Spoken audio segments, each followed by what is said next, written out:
Welcome to the transducer and the instrumentation virtual lab. And now we are moving towards the experiment number 2, that is study of a spectrum analyzer.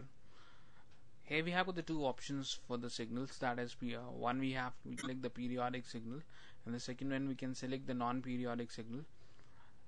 Now first of all we will be studying about the periodic signal and about the power spectrum. So this is the whole setup for the study of the spectrum analyzer. That is our experiment. Here in this we will be getting the graphical representation, the graphical view of that input signal what we are selecting, and here we will be getting the pi spectrum of that input signal.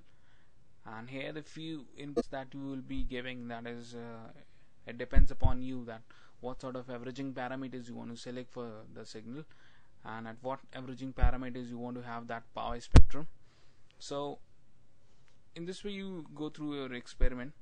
Now these are the three options for the averaging parameters.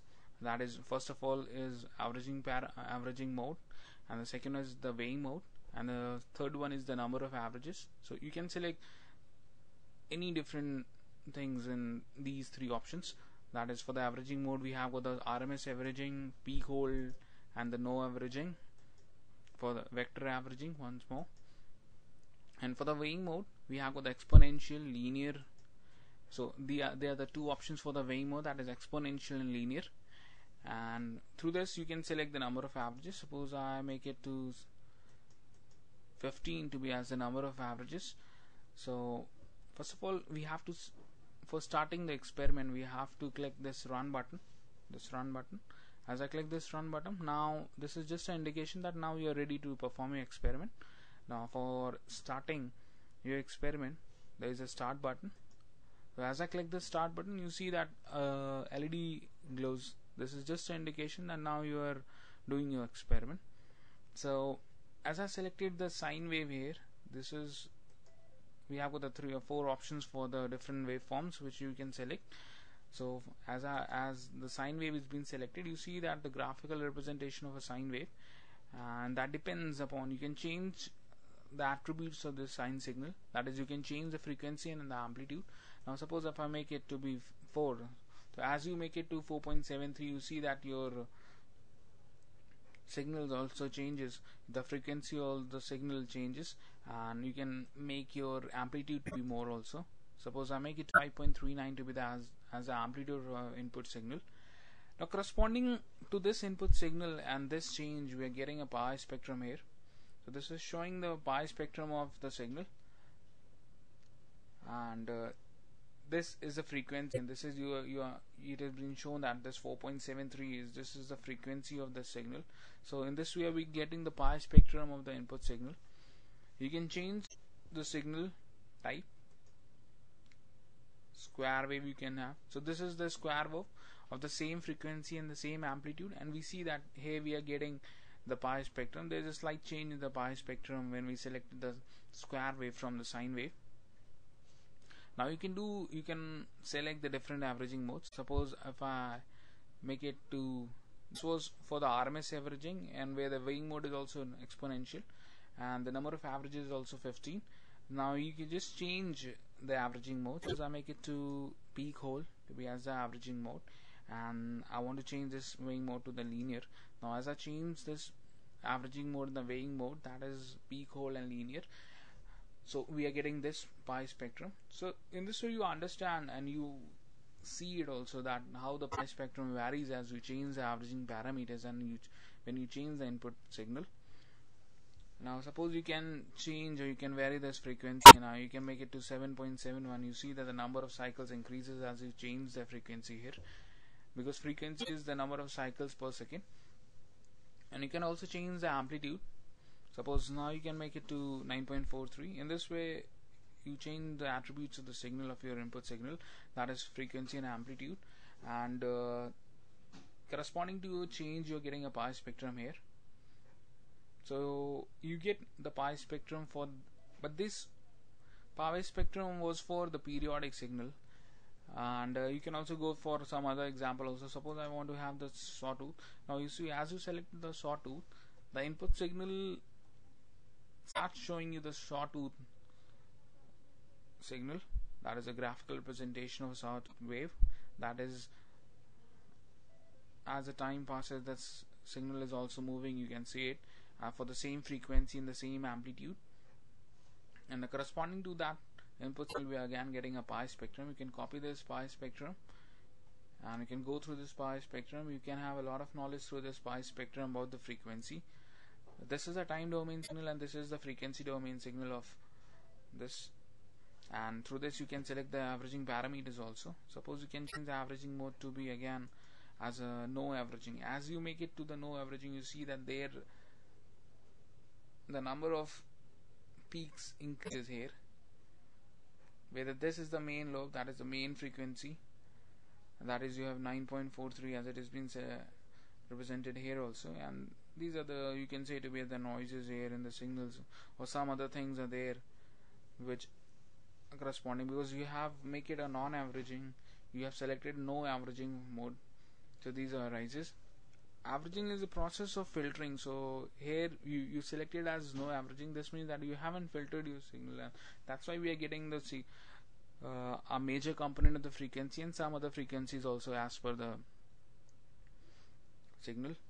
So you can also change the weighing mode. So I make it to exponential with as a weighing mode, and you can select the number of, you can increase the number of averages. Suppose I make it to 20 to be as the number of averages, and as you have selected, you see the pi spectrum also changes. So in this way we understand how exactly the pi spectrum looks like for the periodic signals when we have the 4 options for the periodic signals. So again, for stopping this experiment, you have to click this stop button. This stop button will stop your signals, and that will, now if you will change anything, to that won't be work because you have stopped your experiment. Now for, you can select for the non-periodic signal. Now this is for the non-periodic signal. Now as I again have to perform the experiment, so again I have to put this run button to be on. As I click this run button, our experiment got resets, and now you can select again, you can start the experiment through this. As I say, start the experiment, we see that a non-periodic signal, this is a time domain non-periodic signal, and according to that non-periodic signal, we are getting a pi spectrum for that non-periodic signal. So in this way we understand how exactly the pi spectrum looks like. Now there is always a doubt that what exactly a periodic signal and a non-periodic signal is. A non-periodic signal is that signal in which the period of the cycles of there in the non-periodic signal is not defined. Actually it keep on changing, the period keep on changing. That's what we can see it here, that the cycle and it's been changing as per the time increases. So this is a time non-periodic signal, and corresponding to that non-periodic signal we are getting a pi spectrum here. Now again you can choose for the frequency of the non-periodic signals and the amplitude of the non-periodic signal. This way we are getting the different pi spectrum for the non-periodic signals. There is one another option, you can select a window signal, then how these non-periodic signals looks like at different windows. Here we have the Henning window, and suppose you change it to be the Hamming window. So when you selected this Hamming window, you see that the pi spectrum also changes as per the window, and you can again select the different vector averaging. So as you did the vector averaging, you see that again this pi spectrum changes, and as you make it linear, there is again a change there in the pi spectrum for the different non-linear signals. So again you can change the window type. Now I make it a Blackman-Harris. So you see that the pi spectrum changes as you selected the Blackman-Harris for the same amplitude and the same frequency. You see that this is the frequency, this is the amplitude for this signal, this non-periodic signal, and this is the pi spectrum. As per, you have selected the averaging parameters to be as vector averaging, linear, and the number of averages to be 20. Now you can change the window type. So again you get the exact Blackman you have selected to be as a window, and you are getting a pi spectrum here for the same frequency and for the same amplitude and for the same averaging parameters. So you can set these attributes of your signals, and you can set these averaging parameters, and corresponding to that you can select the different windows so that you can understand how at different windows a power spectrum looks like for a non-periodic signal, and you can exactly identify what is the difference between the different windows, and how in those windows the signals look like, and how the in frequency domain how we learn out the signal, what are the important information that we get from these power spectrum. So in this way you understand we have got a lot of many options for the windows. Suppose Blackman is there, flat top is there. As you are changing your window size, you see that there is a corresponding change in the power spectrum also. 4 term B Harris, 7 term B Harris, low side lobe.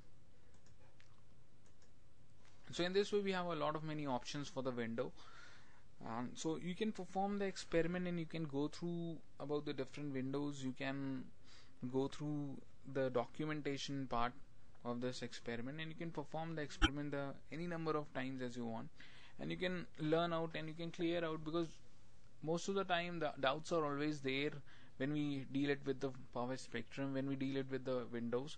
Here this experiment you can understand that in which window how this non-periodic signals look like, and what is the difference between the shape, and what is the minute difference between the different window signals, and how the signal looks like when it passes through the different window signals.